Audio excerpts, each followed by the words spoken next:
You checked your phone in the last few minutes. Maybe you didn't say a single word doing it. A glance, a tap, a look across the room, and somehow the other person knew exactly what you meant. That's not a new trick. It's older than words. Long before any human spoke a full sentence, our ancestors were already talking, just not with their mouths. And the real story of how they did it isn't the grunt and point version most of us picked up from cartoons. For most of the last century, the default picture of early humans was pretty thin. Cavemen pointed at things. They grunted. Maybe they waved their arms if something was urgent. It's a simple image, and it made its way into textbooks, movies, and 100 documentaries. It's also almost entirely wrong. The real question isn't whether early humans communicated before speech. Of course they did. The question is how sophisticated that communication actually was, and how long before anyone spoke a real sentence it was already working. The answer changes what we think it means to be human in the first place. It also means the version of prehistory most of us carry around, silent cavemen slowly grunting their way toward language, gets the order almost completely backward. In 1989, a team led by anatomist Yoel Rak pulled a small U-shaped bone out of Kabara Cave in Israel. It was a hyoid bone, the bone that anchors your tongue and throat muscles, sitting inside a Neanderthal skeleton dated to roughly 60,000 years old. When the team compared it to a modern human hyoid, they found something they didn't expect. It wasn't ape-like, it wasn't a rough draft, it was nearly identical to yours. That single bone reopened a debate anthropologists still haven't fully closed. If Neanderthals had a throat built for speech, the old idea that early humans stayed mute until modern Homo sapiens showed up starts to fall apart. In 2013, researcher Stephen Rowe and his team ran a biomechanical analysis on that same bone using micro-CT scans, and found that its internal structure carried load patterns matching how a modern human hyoid gets used for shaping airflow and sound. That doesn't prove Neanderthals held conversations the way we do, but it means the physical hardware for speech was sitting in the neck of a different human species tens of thousands of years before anyone wrote a single symbol down. And that raises a stranger question. If the equipment for speech existed that early, why does so much of the evidence from this period point to communication that had nothing to do with sound at all? Start with the hands. Psychologist Michael Corballis spent decades at the University of Auckland building a case that language didn't start in the throat. It started in the hands. Bipedalism freed up our ancestors' arms millions of years before the modern vocal tract even existed.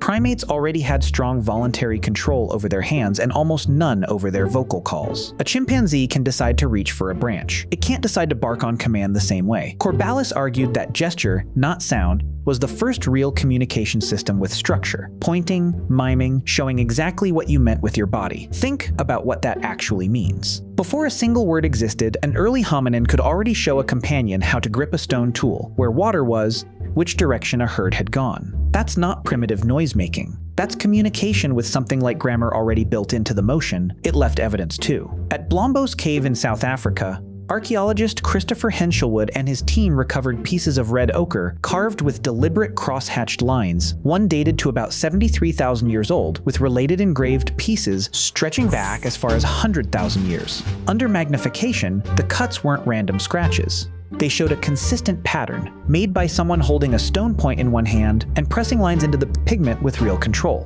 The same cave produced 2 abalone shells used as mixing bowls, still holding ochre residue and animal fat, along with dozens of small nacreous shell beads pierced and worn smooth from being strung and handled. Here's the part that changes everything. You don't refine a system like that by accident. Someone designed those patterns to mean something to someone else looking at them later. Long before spoken language left any trace we can dig up, humans were already building symbols other people could read on sight. There's a neurological piece to this puzzle as well. In the 1990s, neuroscientist Giacomo Rizzolatti and his team at the University of Parma were recording individual neurons in macaque monkeys when they noticed something odd. Certain cells fired not just when a monkey grabbed a peanut, but also when the monkey watched someone else grab one. Rizzolatti's team called these mirror neurons, and the discovery gave researchers a physical explanation for how one creature could understand another's action just by watching it. Apply that to gesture, and a wave, a point, or a mimed motion stops being a vague signal. It becomes something the observer's own brain partly experiences, almost like feeling the action from the inside. There's a biological thread running under all of this too. Researchers studying a London family known in the literature as the KE family found, in 2001, that a mutation in a gene called FOXP2 was linked to a severe disorder affecting speech and orofacial motor control across 3 generations. FOXP2 isn't a single language gene. It's older than humans and shows up in birds and mice too.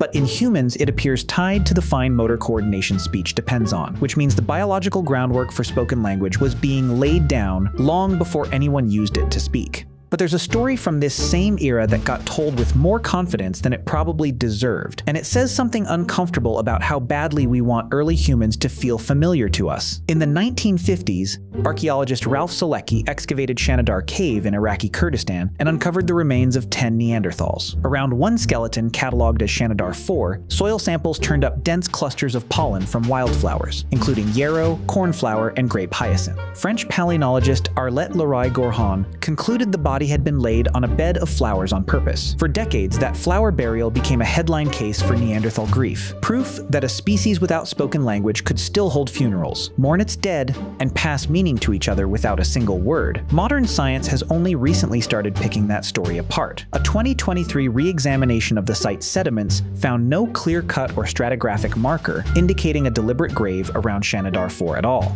Some researchers now argue the pollen may have blown in naturally, been carried by burrowing rodents, or settled there over thousands of years without anyone arranging a single stem. The most human-feeling story in Neanderthal archaeology, the one textbooks leaned on for 50 years to prove they weren't just brutes, might turn out to be an accident of geology rather than an act of love. That should sit with you for a second. Not because Neanderthals definitely didn't grieve. The hyoid, the tool-making, the ochre all point to a species with real inner complexity either way. It should unsettle you because it shows how easily a good story gets mistaken for a proven one, especially when it's the story we most wanted to be true. Here's where this connects straight back to you.